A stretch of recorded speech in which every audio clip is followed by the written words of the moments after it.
Hello, my name is Marty Braden. Looks like the perplexities of the nations got your attention. I'm so glad. Before I begin sharing my thoughts on this topic, I would like to explain to those of you who are watching one of my videos for the very first time what my channel is all about. Once you know the why behind my videos, I think you'll appreciate them far more. First of all, please keep in mind that I'm not a professional YouTuber, that's for sure. In other words, I don't have a professional staff working behind the scenes to produce my videos with fancy high-tech production value. But I still think you'll enjoy them because they're really quite informative, especially if you don't know that much about the Church of Jesus Christ of Latter-day Saints, which is more commonly known as the Mormon Church. I, of course, prefer to be called a Latter-day Saint. Anyway, I recently published a book that I titled An Atheist Delusion, and that's where I'm getting all of my topics for my videos. They're my Latter-day Saint perspective on all the arguments Richard Dawkins put forth in his book, The God Delusion. Richard, as you know, is a world-renowned atheist who was also an evolutionary biologist who teaches the quasi-doctrine of evolution and its tenet called natural selection. Richard absolutely dislikes religion pretty much, and so in the introduction to his book he said, quote, "The purpose for writing The God Delusion was to make atheists out of everyone who reads my book," end quote. After I published An Atheist Delusion, I decided to set up this YouTube channel so I could record and post short videos of me reviewing every single anti-God, anti-Christ argument Dawkins put forth in his book. And so far I've posted 117 videos on my channel. The video you're watching now is part 118 in that series. So with that said, let's pick it up from where I left off last time, which was to review the subtitle called An Educational Scandal. Let's go right to there. This subtitle begins by Richard relating his disdain for the people who started, run, and teach at one of England's academies that was part of an initiative of the Troy Blair administration, the Emmanuel College in Gateshead. Richard says of its benefactor, Sir Peter Vardy, who is a wealthy car salesman, quote, "Peter had a credible desire to give today's children the education he wishes he had had, and a less credible desire to imprint his personal religious convictions upon them," end quote. In describing the sometimes headmaster of Emmanuel School, Nigel Coyd, yes, former director of a whole consortium of various schools, Richard's standard for measuring any academic's credibility and qualification as a teacher is their scientific understanding, and in particular whether or not they believe in evolution and natural selection. Richard said of McQuaid, "The level of McCoy's scientific understanding can be judged from his belief that the world is less than 10,000 years old, and also from the following quotation, 'But to think that we just evolved from a bang,' Mr. McCoy said, 'that we used to be monkeys, seems unbelievable when you look at the complexity of the human body. If you tell children there is no purpose to their life, that they are just a chemical mutation, that doesn't build self-esteem," end quote. Richard goes on to refute McCoy's statement, saying, "No scientist has ever suggested that a child is a chemical mutation," end quote. That may be true, but Richard himself has called them a microscopic cluster of cells, and I quote, "A certain kind of religious mind cannot see the moral difference between killing a microscopic cluster of cells on the one hand and killing a full-grown doctor on the other," end quote. Richard goes on to reference the bishop of the Christians Life City Church in Hackney, Bishop Wayne Malcolm, who disputes the scientific evidence for evolution. Malcolm said, and I quote, "There is clearly an absence in the fossil record for intermediate levels of development. If a frog turned into a monkey, shouldn't you have lots of fronkies?" End of quote. That made me laugh out loud when I first read it for the first time. Anyhow, after saying that both Nigel McCoy and Bishop Malcolm are not experts on science, Richard says, quote, "In fairness, I turn to the head of science at Emmanuel College, Stephen Layfield. Mr. Layfield gave a lecture at Emmanuel College on the teaching of science, a biblical perspective," end quote. To save time, I won't go into the story Richard gives of the school taking down this lecture from its website or give Richard's many points to try and show the school's efforts to hide what the lecture said, but I do want to repeat the following comment made by Richard, quote, "You have to keep pinching yourself. You are not dreaming. This is not some preacher in a tent in Alabama, but the head of science at a school into which the British government is pouring money and which is Tony Blair's pride and joy," end quote. Then Richard's hatred for religion and anything related to it once again rears its bigoted head so that he starts barking about Layfield's comment when Stephen said, "It would seem particularly prudent for all who deliver this aspect of the course to familiarize themselves with the flood geology papers of Whitcomb and Morris." End quote. Richard decries flood geology. We're talking about Noah's Ark here. Noah's Ark! When the children could be learning the spine-tingling fact that Africa and South America were once joined and have drawn apart at the speed with which fingernails grow. I am not sure, but I suspect Richard doesn't know that the scriptures speak of the great dividing of the earth's crust in the book of Genesis, which is exactly what Richard is talking about here. Here's what the scriptures say about it. In Genesis 10, verse 25, we read, "And unto Eber were born 2 sons. The name of one was Peleg, for in his days was the earth divided. And his brother's name was Joktan." That's a biblical statement postulated by science, isn't it? That to me is quite interesting. Richard concludes his disquisition of Layfield's lecture by saying, quote, "It is nothing less than a propaganda manual, a resource for religious teachers of biology, chemistry, and physics who wish, while remaining just inside the guidelines of the national curriculum, to subvert evidence-based science education and replace it with biblical scripture." In other words, young earth creationism, in other words. Richard's basic argument is that truth comes from evidence. Richard means here evidence-based science alone, rather than a variety of additional evidence, including evidence put forth from the scriptures. I've already covered where I believe pure truth comes from and what truth is. Truth being is the knowledge of things as they were, as they are, and as they are to come. So I won't be overly repetitive here, but I will make just one observation on this educational scandal, which Richard has used to buoy up his argument that only the voice of science should be taught in our schools and colleges, as if evidence-based science education alone is the only source of truth, or so he says. Here are excerpts from a talk given by a woman named Joy D. Jones, who was the past general president of the Church of Jesus Christ of Latter-day Saints primary program. And as I mentioned earlier, primary is the church's organization for teaching the gospel to our young children, who are 3 years old on up to 12 years old. Joy has an Associate of Science degree from Brigham University. Joy's talk is titled "Conversation, Conviction, and Civility: Sharing Religious Values in Schools and the Public Square." I feel it is a good comparative view on the subject of what should and shouldn't be taught in our public schools as well as in the public square versus the view expressed by Richard, where he believes science should be at the foundation of all education. Here's Joy's message, and I quote, "Do you think of yourself as standing outside the noise of society, as hovering above the confusion of the world, as immune to the messiness of democracy? Well, the noise is all around us. But I believe that we are better off when we don't think of it as noise. It's real life. We're inescapably part of society. We benefit from its goodness at the same time as we work to improve its flaws. Even as we don't think of circumstances as noise, we will find that there will always be challenges to face. Consider the following scenarios and even think of your own. Quote, a teacher tells her students they cannot talk about God in class. A high school coach suspends a Jewish student from the basketball team for refusing to play the few Friday night games on the schedule due to his Sabbath observance. Your sophomore brings you a notice to attend a required health class that includes issues of sexual behavior that go against your beliefs. A Muslim student prays in a corner of the playground during recess, and your child sees a teacher order him to stop. The teacher then tells your child's class that absolutely no prayers are allowed in school.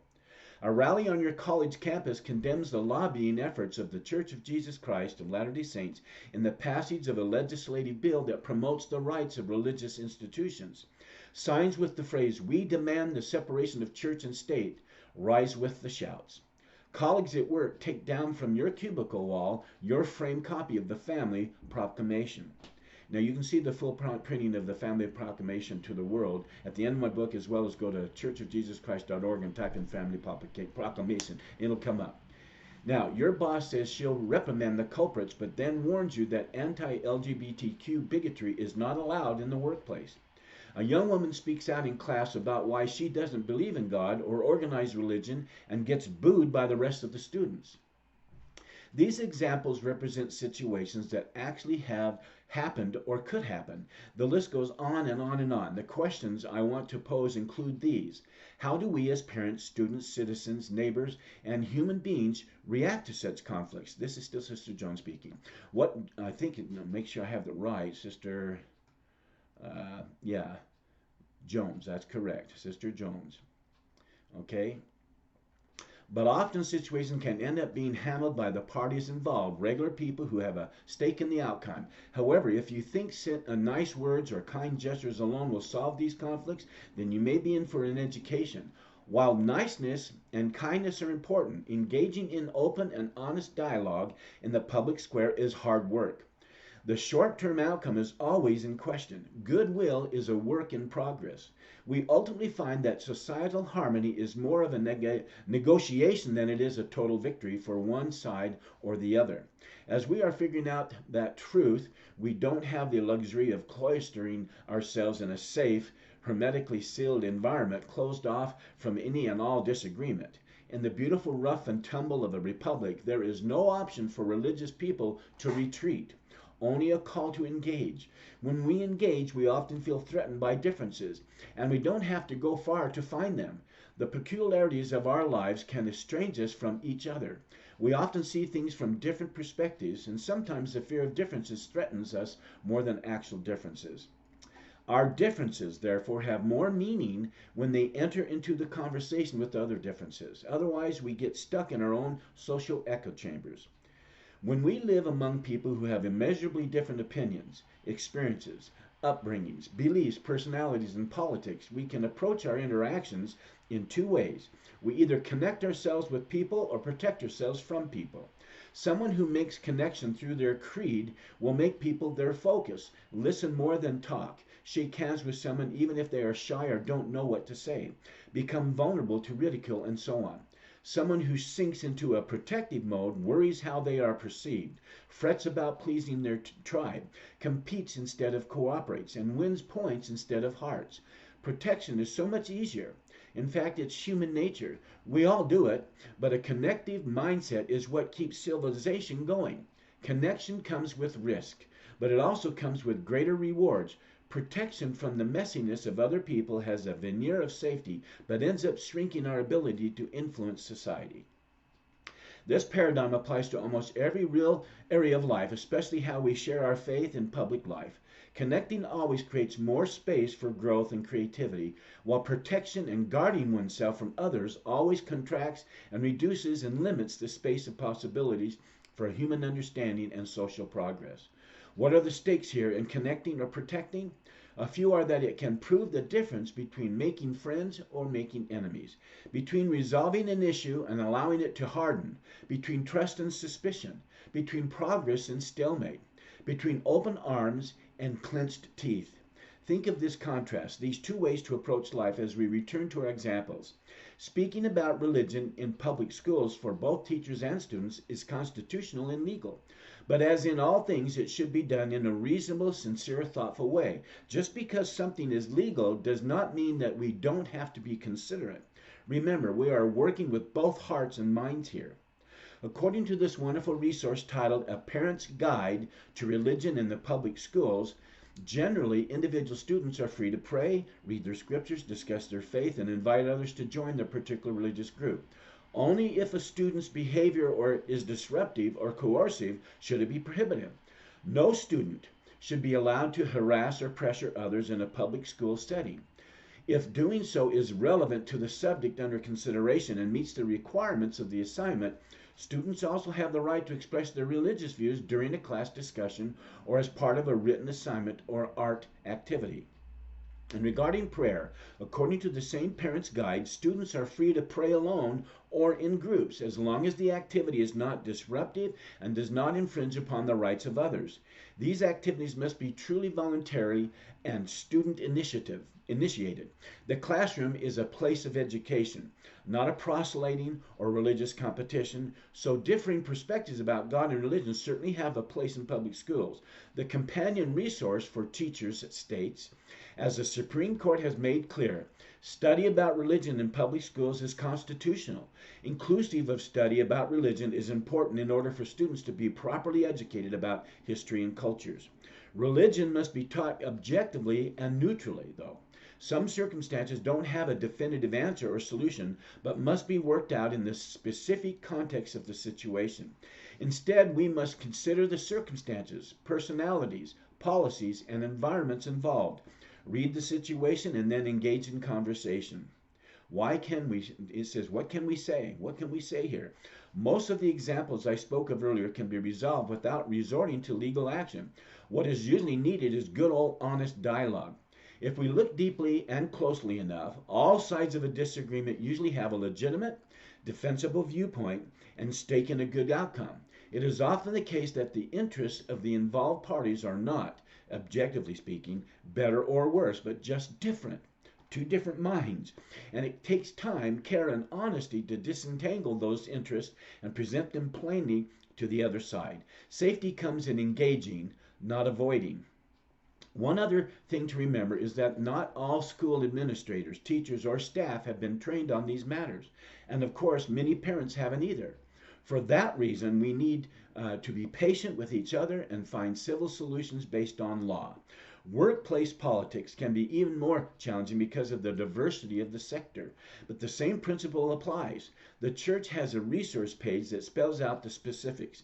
It says, quote, "You have a right to express your faith as long as you don't harass others or lead people into mistake your private expressions of faith for employers' views. You can talk to coworkers about your beliefs, hang a religious picture, or keep personal items at your workstation, wear religious clothing or jewelry, have personal devotionals like reading your scriptures in the break room, or even start a voluntary prayer group unless the company has job-related policies that apply the same to everyone, such as keeping desks clear of any personal items when customers can see them and can't give you an accommodation." What kinds of situations have you faced? What will you do? Sister Jones continues. Hunker down or lend a voice of reason and shape society as much as we can, knowing that the final outcome is decided, but we have a way to go before we get there. Whenever we express our values in the public square, we need to be mindful, prayerful, and sensitive to the Spirit in order to determine how we interact in each situation and to know what the particular moment calls for. Not all moments are the same, and some require different styles and tones. Years ago, our oldest son, she says, was beginning junior high in California. My husband and I were invited to attend a health education class preview led by the teacher. During the presentation, we viewed videos that would be included in the course. As we watched, we both felt impressed that one of the videos was very inappropriate for that age group. At the end of the class, the teacher asked if there were any questions. After a brief pause, my husband raised his hand and said, "With all due respect, we don't feel that the last video is appropriate and would like our son excused from the class the day it is shown." With some hesitancy, the teacher agreed and asked us to talk to her after the meeting. As she returned to the group, another parent made the same request. Then additional hands went up, each parent seeking the same exemption. Finally, the teacher said, "I'm getting the feeling you don't want this video shown. Is that correct?" The entire group agreed, and the teacher assured the group that it wouldn't be used. Here's the point. It took only one voice speaking up to make a difference for the entire group. We can each provide the tactful, respectful voice that can make a difference. In the public discourse of our day, we often see both sides of the extreme, either full throttle condemnation and shaming of opponents on the other hand, or a passive agreeability without conviction on the other. Real life may take us across the range of this spectrum, but it takes faith to speak with both conviction and civility. The two are not mutually exclusive. Let's find the right degree of firmness and cooperation to fit what the moment calls for. The law is obviously important and foundational, but the culture and values of a society are also crucial in maintaining freedom and justice. As Elder Patrick Huron, a member of the Presidents of the 70, recently said, quote, and that's a quorum of 70 in the Church of Jesus Christ of Latter-day Saints General Authorities. Elder Patrick Huron said this, quote, "Healthy societies run on trust, confidence, and a sense of safety. With freedom of religion and belief, people feel safe in their deepest convictions and can express and exercise them publicly. The great enemy of religious freedom is estrangement and alienation. When a society or government divides people based on what they believe, how they think, the words they say, whom they worship, or the manner in which they worship, common ground is lost, and life together becomes a battle. The test of the pluralistic society is to achieve unity without diminishing the diversity within it. End quote. President Joy D. Jones continues, we live in a peculiar time. The public life of our country seems to be getting more and more secular. Mentions of religion and truth claims must be brief, almost veiled, for fear of offending others. And yet, we've never lived in a time when so many fascinating and unique religious practices live side by side with each other. This pluralism of religious experience is simply a fact of our change in society, and we have the pleasure of learning how to navigate it. We can no longer assume that the Christian beliefs and values that were once so common will now be shared by everyone, but we can hope that everyone feels empowered to live out their religion. End quote. Elder Kieran continues saying, in terms of numbers and inherited culture, the United States has a Christian majority, but unless it honors the lawful practices of Hindus, Sikhs, Muslims, Jews, Buddhists, Native American religions, and everyone else, including individuals and groups who profess no faith at all, it will fail to live up to its own ideals. End quote. Sister Jones continues, our modern world is teeming with choices and possibilities. Endless philosophies, ideologies, and truth claims clamor for attention, magnified by instantaneous media. Globalization pushes people and cultures together. Different religions and worldviews interact and collide. In many instances, personal preferences alone shape efforts to deal with moral dilemmas. In this state of flux, individuals can feel isolated and become disconnected from their communities. So let's take up this challenge with confidence. Let's follow the counsel of the Latter-day Prophets to learn of the perplexities of the nations. That's where I got my little thumbnail pick. And gain a knowledge of countries and of kingdoms. A major part of any nation or country is its religious history, beliefs, and practices. To really understand a people, a nation, or a neighbor, you have to understand their religion. We call this religious literacy. This greater understanding and appreciation will broaden our perspective and equip us to handle societal dialogue much more deeply. It will also inspire people to have more respect for us. I'm going to pause here for a moment and say, I've always been saying through my different videos that there's two foundations.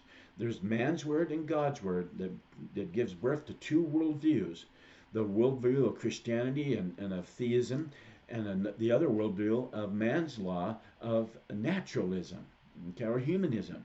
And there are two philosophies, there's two ideologies. Some would say two churches, two religions, and that's a very broad sense of ideologies.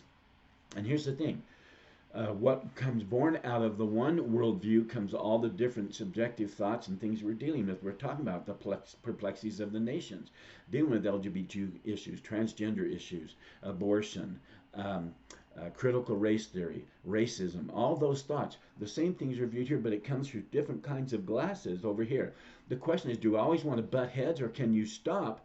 And you can't expect to have a good, honest conversation, for example, with the LGBTQ community, if you take your worldview and try to cram it down their throat and say it's wrong and pound that Bible or the scriptures. And that's not how it's done. You want to learn where they're coming from. And say if you repeat back, am I understanding you here? Do I fully grasp what you're trying to express and what your expectation is and what your hope is?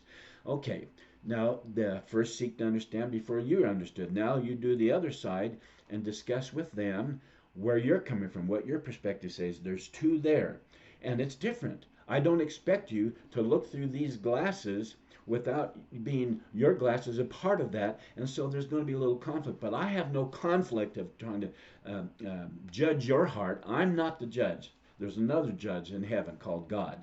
What I want to do is understand and offer you the civility that you deserve. And that's whether you're talking LGBTQ or transgender or of racism or any of those, quote, perplexities of the nations that we're learning about.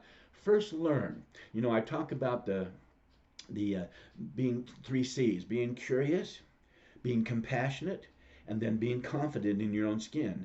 Curious to say, why did I say that? Or why did they say that? It's to learn from them. and being compassionate. There's a whole history there in their lives that put them and place them where they're at. And then being confident that you still are confident where you stand and where your thoughts are, but you don't have to beat up that other person to make your point.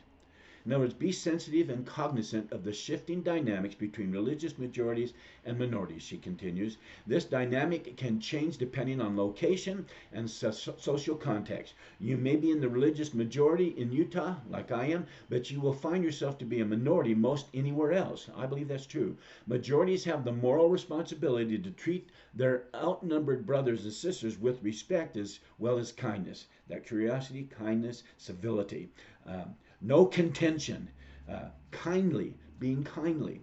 We as Latter-day Saints, she says, often view ourselves as being on the receiving end of mistreatment, but we can be on the offending end too, meaning we can offend people by not taking that approach I just discussed and taking the self-righteous, judgmental approach.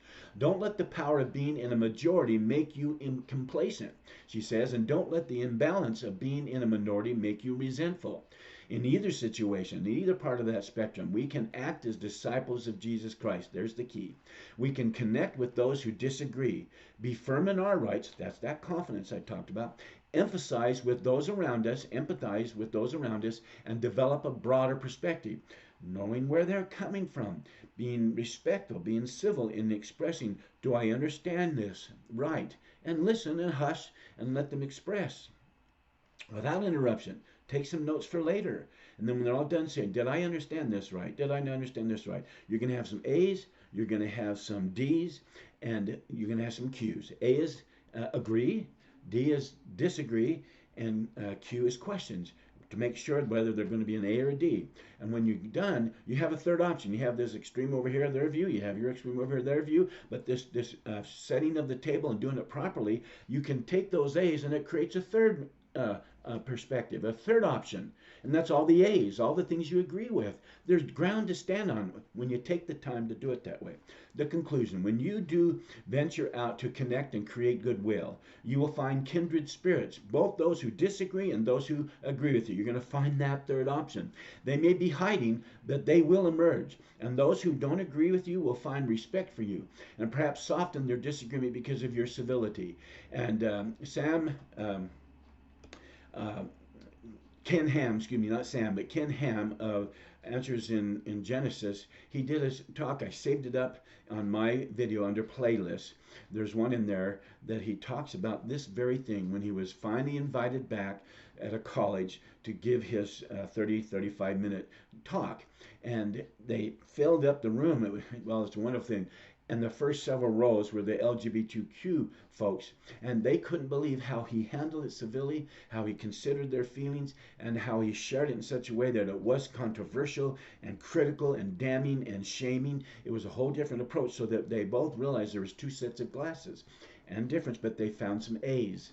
They had many D's for sure, disagreements, but they found some A's. They found some agreements. And there's that third option that allowed them to stand on common ground. That's powerful. In this process, both sides gain faith in humanity and feel a greater sense of belonging to each other. Follow your conscience and convictions, she says. Ordinary people such as you and I can influence our communities in simple yet profound ways. Let me suggest 7 simple guidelines for speaking up and speaking out amongst this spectrum of beliefs, of ideologies, and where maybe they not match together that can find that common ground, the A's. Be informed, be civil, be sincere, be clear, be natural, be meek, and be patient. And I would say be kind. The prophet Joseph Smith said, "It is a love of liberty which inspires my soul," he said, "civil and religious liberty to the whole of the human race," end quote. In the end, brothers and sisters, we are the guardians of our religious liberty. And as Paul the Apostle said in 2 Corinthians 3:17, where the Spirit of the Lord is, there is liberty. End of Sister Jones's message. Now, the last point I want to make regarding the topic discussed in this subtitle is to say that Richard's desire to make his atheist delusion the only legitimate view that should be taught exclusively in every school's science curriculum is a deliberate, self-serving effort to undermine the possibility of teaching any views different than his own, especially the science-based evidence that supports the views of theists scientists who happen to interpret the same data, the same scientific data, differently, because many of it's history. It's not the objective kind that you can do the test and water boils at the same temperature over and over and over and over again. That's a different kind of data, but it's still scientific data. The historic data has some puzzle pieces missing, so there has to be an interpretation of that data ultimately at the end. So the same scientific data, both eyeballs are looking at both sets of eyeballs, but they look at them differently and they interpret them differently than Richard and his fellow atheist scientists interpret it. And one such example that I'm referring to here is intelligent design. Because they could substitute and say God, they don't want that in there. But why not let students see the differences, see the view of what they think that DNA alphabet, ACGT, and how it's arranged and how proteins are formed, what's information in the beginning cells of the male and female cell that comes together and launches life, and that all the information is right there. Let them hear that story and do the comparative between the so-called natural selection. There's like 3 or 4 different definitions for evolution, but the natural selection part, that's what we're talking about here, and versus intelligent design. Now, one says creationism within 6, 8, 9 years, 1,000 years, or millions of years. Let the stories be made available so they can hear both sides instead of just one side pounding in them from the time they're tiny till they graduate from college. 2 voices. Well, it doesn't happen that way today, and so people have to go searching on their own and seek out and find what the other side is, what this other foundation is I've talked about, and what this foundation, man's word, God's word, godlessness, and theism, and what the 2 stories are. Is this just blind faith and this is total scientific backed up factual faith? No, there's true evidence in both sides, and that's what my whole book is about, is the reference legs of evidence that are well-informed reference legs of evidence that you can add to and build out your support table for your belief table, your support stand for your belief table, and it removes the shakiness, and it's firming up, and by the end of the book it should be rock solid, and that's what my hope is. And that's what I hope you've been taking down notes of what these reference links is. What's the good one here? What's another one here? And see if it moves your belief cursor along that spectrum, along that percentage of probability that God exists, or the percentage of probability that he does not exist. What are you finding? What is it telling your belief cursor? How are you moving? Are you moving towards Richard's God does not exist? It's not a belief, they say, point of view, or is it towards the point of view that says God does exist? Look at all these legitimate pieces of evidence that's all combined together. My goodness, he's real. What is it? I hope you're doing that. Like I said, one such example is to add to intelligent design, to the science of what the schools of science say, and let the students decide so that they hear both. But that's not what's happening. And they're only getting man's word. And all these complexities and perplexities of the nations is really, really creating a fog in people's mind.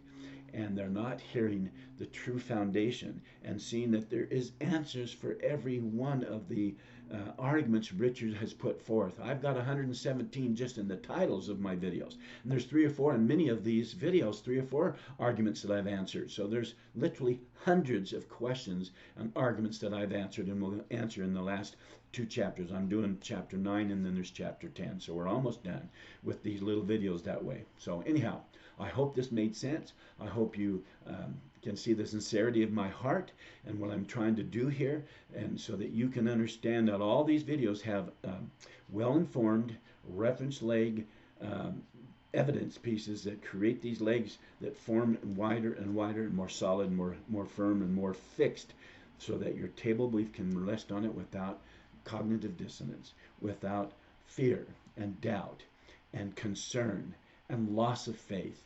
I don't want you to go into a faith crisis. There's no need to. But I understand if you don't hear the other side, there's a lot there that can kick that table right out from underneath you and the cognitive dissonance overtakes you.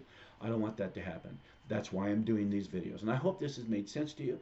If you have some comments, I'd love to hear them. If you have a few questions, type them out. I'll do my best to get to it as soon as I can and answer those questions for you. But until next time, I sincerely and honestly want to wish you continued success. Goodbye.